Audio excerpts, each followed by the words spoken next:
Hello friends, ഞാനിന്ന് വാഴയുടെ കുടപ്പൻ അല്ലെങ്കിൽ മാണി അഥവാ വാഴയുടെ പൂവ് എന്നറിയപ്പെടുന്ന ഒരു ഐറ്റവും പ്ലസ് ഉണക്കപ്പയർ വെച്ചിട്ടൊരു കറി ഉണ്ടാക്കാം. അപ്പോൾ ഞാൻ പകുതി കഷ്ണം എടുത്തിട്ടുള്ളൂ കേട്ടോ, കുറച്ചുണ്ടാക്കിയുള്ളൂ ഞാൻ. അപ്പോൾ കുനുകുനി കുറുനരികൾ കുറുനിരകളാണ് സോറി. അപ്പോൾ അങ്ങനെ ആക്കി ഇത്തിരി വെളിച്ചെണ്ണ പറ്റി നന്നായി ഉലർന്ന് കിട്ടാൻ വേണ്ടിയിട്ട്. അപ്പോൾ കറി ഉണ്ടാവില്ല. അപ്പോൾ കുറച്ച് പയർ കുറച്ചെണ്ണ എടുത്തിട്ടുള്ളൂ. ആ പയറിൽ അത്യാവശ്യം ഉപ്പിട്ട് വെച്ചിട്ടുണ്ട് കേട്ടോ. അങ്ങനെ വേവിക്കാൻ വെച്ചു. ഇനി കുക്കറിൽ വെച്ച് ഒരു അത്യാവശ്യം പയർ എങ്ങനെ വേണോ അത്രയും വിസിൽ അടിക്കുക. പിന്നെ ഇത് നല്ല ഹെൽത്തി ആയിട്ടുള്ളൊരു ഫുഡാണ് കേട്ടോ, കറിയാണ്.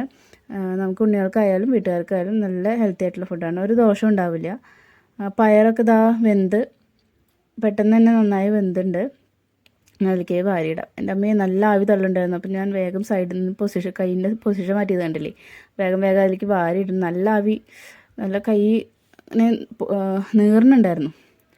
അങ്ങനെ വേഗം അതൊക്കെ ഇട്ട് ഇനി അത് വേവിക്കാൻ വെക്കാം. നല്ല എന്താ പറയുക, എത്ര കഴിച്ചാലും പറഞ്ഞാലും എനിക്ക് മതിയാവില്ല. എനിക്ക് അത്രയും ഇഷ്ടമുള്ളൊരു ഉപ്പേരി അല്ലെങ്കിൽ കറി ആണ് കേട്ടോ. നമുക്ക് ചാറാക്കി വെക്കണമെങ്കിൽ അത് കറിയാവും, ഡ്രൈ ആക്കി വെക്കണമെങ്കിൽ അത് ഉപ്പേരിയാവും. പിന്നെ വിസിൽ അത് ഇട്ടിട്ട് 2 വിസിലൊക്കെ ഞാൻ അടിച്ചിട്ടുള്ളൂ കേട്ടോ. പയറിൻ്റെ കൂടെ ഇത് കുടപ്പൻ ഇട്ടിട്ട് 2 വിസിലൊക്കെ അടിച്ചിട്ടുള്ളൂ. അപ്പോൾ എനിക്ക് ആണെങ്കിൽ ഈ ചോറിൻ്റെ കൂടെയൊക്കെ കറികൾ ഏറ്റവും കൂടുതൽ കഴിക്കാൻ ഇഷ്ടമുള്ള ഒരാളാണ്. ചോറ് കുറവും കറികൾ കൂടുതലും. അപ്പോൾ ചീനച്ചട്ടി വെച്ചിട്ട് വെളിച്ചെണ്ണ ഒഴിച്ചു. ഇനി ഉള്ളി മൂപ്പിക്കാം. ഉള്ളിയിട്ട് കുറച്ച് ഒരു 5-6 ചുവന്നുള്ളി 5-6 വെളുത്തുള്ളിയൊക്കെ ഇട്ട് നന്നായി മൂപ്പിച്ചെടുക്കാൻ. അപ്പോൾ എൻ്റെ സൈഡിലൊരാൾ വന്നിട്ട് എന്നെ ശല്യപ്പെടുത്തുന്നുണ്ട്. അവന് TV വെച്ച് കൊടുക്കാൻ വേണ്ടിയിട്ട്. അപ്പോൾ അവനെ മാറ്റി നിർത്തി ഞാനത് വേഗം ചെയ്യാനുള്ള പരിപാടിയാണ്.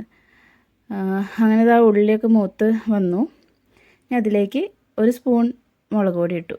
അത്യാവശ്യം എരിവുണ്ടെങ്കിലേ കഴിക്കാനും രസം ഉണ്ടാവുള്ളൂ, അല്ലെങ്കിൽ അതിൻ്റെ അങ്ങനെ മൂഡ് ഔട്ടായി പോവും കറി. അപ്പോൾ എരിവിട്ടു. ഇനി കുറച്ച് മഞ്ഞൾപ്പൊടി കുറച്ച് തന്നെ ഇട്ടിട്ടുള്ളൂ കേട്ടോ, ഒരു 1/4 ഭാഗം മഞ്ഞൾപ്പൊടി ഇട്ട് നന്നായി മൂപ്പിച്ചു. കറിവേപ്പിലിട്ടു. നല്ല സ്മെല്ലൊക്കെ വരുന്നുണ്ട്. നിങ്ങൾക്ക് കിട്ടുന്നുണ്ടോ സ്മെല്ല്?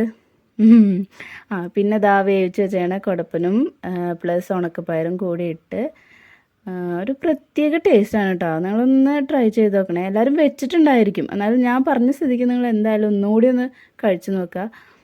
ഇത്തിരി എരിവും ഉപ്പൊക്കെ ഇട്ടിട്ട് ഒന്ന് കഴിച്ച് നോക്കി നോക്കുക. പിന്നെ ആ വെളിച്ചെണ്ണയുടെ നല്ല മണവും എനിക്ക് പറയുമ്പോൾ ഇപ്പം എനിക്ക് കൊതിയാവുക ചെയ്യുന്നത്. അപ്പോൾ നന്നായി ഇളക്കി വെച്ചിട്ടുണ്ട്. നമുക്ക് സെർവിങ് ഡിഷിലോട്ട് മാറ്റേണ്ട. സെർവിങ് ഡിഷ് കുഞ്ഞ് പാത്രമാണ് കേട്ടോ, സ്റ്റീലിൻ്റെ പാത്രം. നല്ല ആവിയൊക്കെ വരുന്നുണ്ട്, നല്ല സ്മെല്ലൊക്കെ വരുന്നുണ്ട്. അപ്പോൾ എല്ലാവരും ട്രൈ ചെയ്യുക. ബൈ.